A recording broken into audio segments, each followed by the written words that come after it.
اللعين الرجيم. بسم الله الرحمن الرحيم.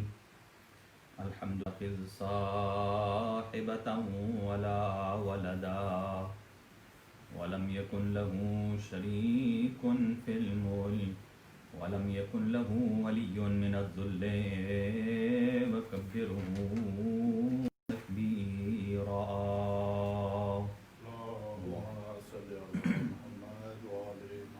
والصلاة والسلام والتحية والإكرام على سيدنا ونبينا وشفيع ذنوبنا وطبيب نفوسنا الذي اسمه في السماء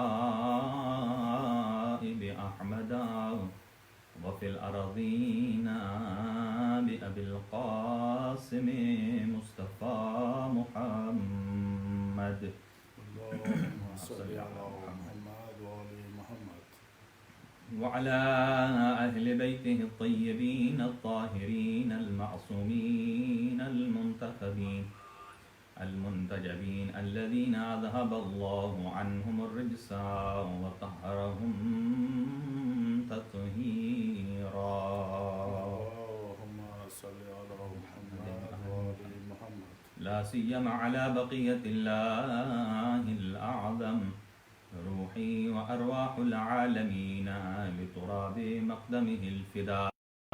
عجل الله تعالى فرجه الشريف وسهل الله تعالى مخرجه الشريف ولعنة الله على أعدائهم أجمعين من يومنا هذا إلى قيام يوم الدين. أما بعد فقد قال الله الحكيم في كتابه المتين. بسم الله الرحمن الرحيم. أطيعوا الله والرسول وأولي الأمر منكم صدق الله العلي العظيم. اللهم صل على محمد وآل محمد. اپنے تمام محترم ناظرین اور ناظرات، سامعین اور سامعات کی خدمت میں السلام علیکم ورحمۃ اللہ وبرکاتہ. آج عشرہ محرم الحرام 1442 ہجری اور 2020 عیسوی کا آج اس دوسری نشست سے آپ حضرات سے مخاطب ہوں. آج بھی مقدمتاً ہماری کچھ گفتگو جو کچھ عناوین کل ہم نے ڈسکس کیے ان میں سے آج ایک دو عنوان کو ڈسکس کروں گا اور آپ کی خدمت میں جیسا کہ عرض کر چکا ہوں ہمارے عشرے کا موضوع امامت و ولایت رہے گا انشاءاللہ. اور امامت و ولایت کی اس بات کے لیے ہم نے کہاں سے سلسلہ شروع کیا ہے؟ اسی امامت اور ولایت نظریہ امامت اور ولایت کا ہم نے آغاز واقعہ کربلا اور سن 60 اور 61 ہجری کہ اس واقعے کو مد نظر رکھ کر اس سے پیچھے ہم جائیں گے اور اس سے پیچھے جا کر یعنی کہ یہ سلسلہ دو قسم کی ترتیب ہوتی ہے. ایک ہوتی ہے ترتیب نزولی جو اوپر سے نیچے کی طرف چلتی ہے اور ایک ہے ترتیب صعودی جو نیچے سے اوپر کی طرف جاتی ہے. حضرت امام حسین علیہ الصلوۃ والسلام کے اس فرمان کو مد نظر رکھ کر کہ مثلی لا یبایع مثلا کہ مجھ جیسا اس جیسے کی بیعت نہیں کر سکتا، یعنی میں حسین ابن علی جیسا فرد جو خانوادہ اہل بیت عصمت و طہارت کا فرزند ہے یہ اس کی بیعت نہیں کر سکتا جو کہ خلافت الہیہ سے محروم ہے، جو خود ساختہ خلافت کا فرزند ہے.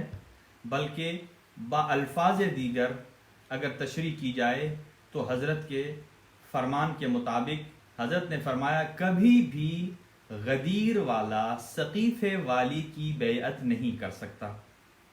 یعنی دو مکتب ہیں، ایک مکتب مکتب غدیر ہے اور ایک مکتب مکتب سقیفہ ہے. مکتب غدیر مکتب خداوند عالم ہے، مکتب غدیر نظریہ خداوند عالم ہے، مکتب غدیر مکتب رسول اللہ صلی اللہ علیہ وآلہ وسلم ہے، مکتب اہل بیت ہے، مکتب انبیاء ما سلف علیہم الصلاۃ والسلام ہے، جبکہ سقیفہ نہ اللہ کا مکتب ہے، نہ ہی سقیفہ انبیاء کا مکتب رہا ہے، نہ ہی اولیاء کا مکتب رہا ہے۔ یہ صرف اور صرف تقریباً 50-60 سال کا یہ جو دورانیہ ہے، اس دورانیہ کو خلفاء اور خلافت راشدہ کا زمانہ کہا جاتا ہے، اور میں مقدمتاً کچھ باتیں آپ کی خدمت میں گوش گزار کر رہا ہوں۔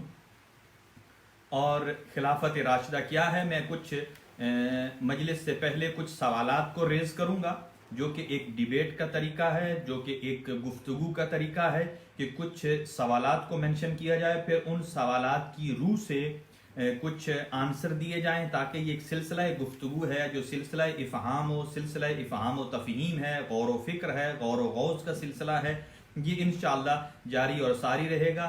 چونکہ یہ واقعہ کربلا یہ اللہ کی طرف سے ایک نعمت ہے کہ جو ہر سال کے بعد، چونکہ یہ مکتب غدیر کا واقعہ ہے، کربلا در حقیقت غدیر کے تسلسل کا نام ہے، جیسا کہ ہر سال غدیر ہوتا ہے، ایسے ہی ہر سال واقعہ کربلا کی یاد منائی جاتی ہے۔ واقعہ کربلا ایک حادثہ نہیں ہے، بلکہ کربلا ایک تحریک کا نام ہے۔ کربلا ایک تحریک کا نام ہے، جبکہ دشمن نے اور فکر یزید نے اور فکر یزیدیت نے کئی مفتیوں کو خرید کر اور اپنے اموال کے خزانوں کو کھول کر یہ ثابت کرنا چاہا کہ غدیر ایک واقعہ رہ جائے جو 61 ہجری اور اس کے 5-10 سال کے بعد بالکل مٹ جائے، لوگ اس سے بھول جائیں۔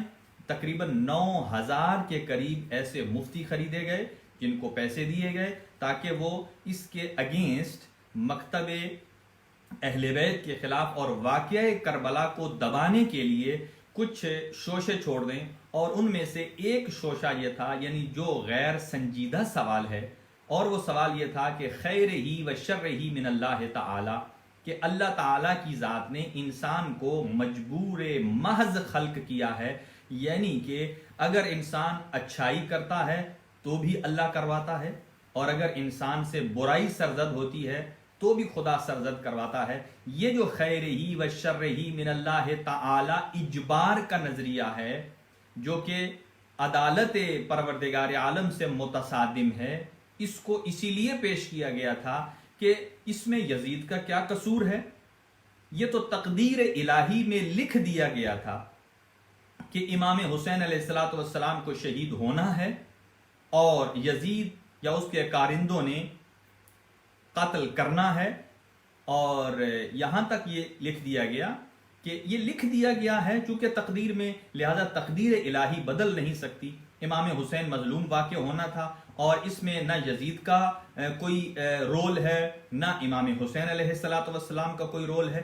یہ وہ ایشوز ہیں کہ جن کو واقعہ کربلا کے بعد پیش کیا گیا تاکہ واقعہ کربلا کو محو کرنے کے لیے، اس کو تاریخ اور صفحہ ہستی سے مٹانے کے لیے، لیکن وہ یہ لوگ جانتے نہیں ہیں کہ غدیر کے تسلسل کا نام کربلا ہے، اور جن افراد کو حضرت علی ابن ابی طالب علیہ السلام سے بغض تھا اور عناد تھا، اور بامر مجبوری رسول اللہ صلی اللہ علیہ وآلہ وسلم کے اعلان ولایت کے بعد، جب حضرت امیر المومنین کے بارے ارشاد فرمایا من کنت مولا ہو فہذا علی مولا، اور اصحاب سے کہا کہ آپ علی کے ہاتھ پر بیعت کیجئے، تو کچھ افراد نے ظاہراً تو بیعت کر لی لیکن دل سے راضی نہیں تھے۔ اب وہ جو دل کے اندر ایک ملال تھا، دل کے اندر جو غم و غصے کی کیفیت تھی، وہ سارے کا سارا بدر سے لے کر غدیر تک کا یہ جو سارے کا سارا ایک غم اور غصہ تھا بنی امیہ کا، یہ نکلا ہے تو کربلا میں نکلا ہے۔ لہذا واقع کربلا کو چھپانے کی بہت کوشش کی گئی ہے، لیکن مکتب حسین ہے، اور مکتب حسین مکتب رسول اللہ ہے، اور حسین اللہ کی طرف سے نمائندہ ہیں۔ امام حسین علیہ السلام کا ایک ایک عمل